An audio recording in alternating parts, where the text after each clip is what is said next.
हज़रत ईसा अलैहिस्सलाम की वालिदा माजिदा हज़रत मरियम रज़ी अल्लाह अन्हा के वालिद का नाम इमरान और वालिदा का नाम हना था।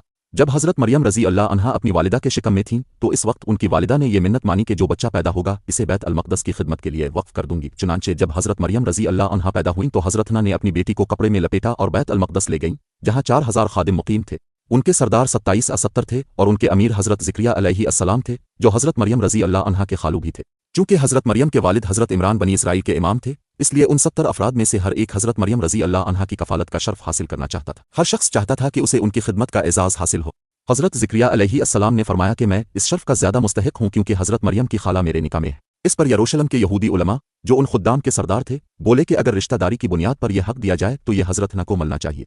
इसलिए फैसला हुआ कि कुरान अंदाज़ी की जाए, जिसके नाम पर कुरान निकले वो हज़रत मरियम को कफ़ालत में ले। सब हज़रात नदी ऑर्डन की तरफ अपने अपने कलम लेकर गए जिनसे वो वही लिखा करते थे, और तय ये पाया कि जिसका कलम पानी में ना डूबे और ना बहे वो हज़रत मरियम की कफ़ालत का मुस्तहिक होगा। चुनांचे ऐसा ही किया गया। सबके कलम डूब गए या बह गए, सिर्फ हज़रत ज़िक्रिया अलैहिस्सलाम का कलम पानी में ठहरा रहा।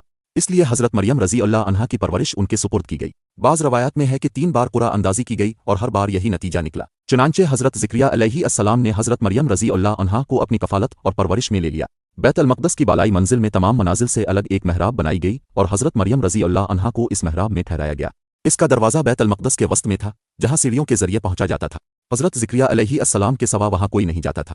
हज़रत मरियम रज़ी अल्लाह अन्हा इस महराब में तन्हाई में अल्लाह ताला की इबादत में मशगूल हो गईं। हज़रत ज़िक्रिया अलैहिस्सलाम सुबह व शाम उनकी खबरगिरी और ताम व नोश का इंतज़ाम करने के लिए आते जाते रहे।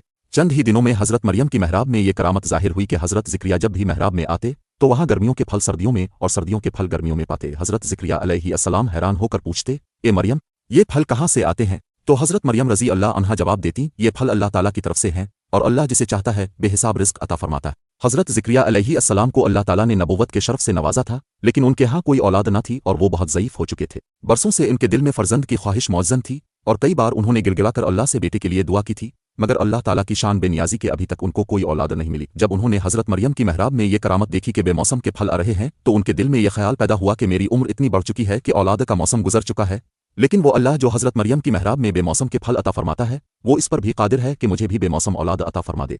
चुनांचे उन्होंने महराब मरियम में दुआ मांगी और उनकी दुआ कबूल हो गई। अल्लाह ताला ने बुढ़ापे में उन्हें एक फ़र्जंद अता फरमाया जिसका नाम खुद अल्लाह रब अल इज़्ज़त ने रखा और उन्हें नबूवत का शर्फ भी अता फरमाया।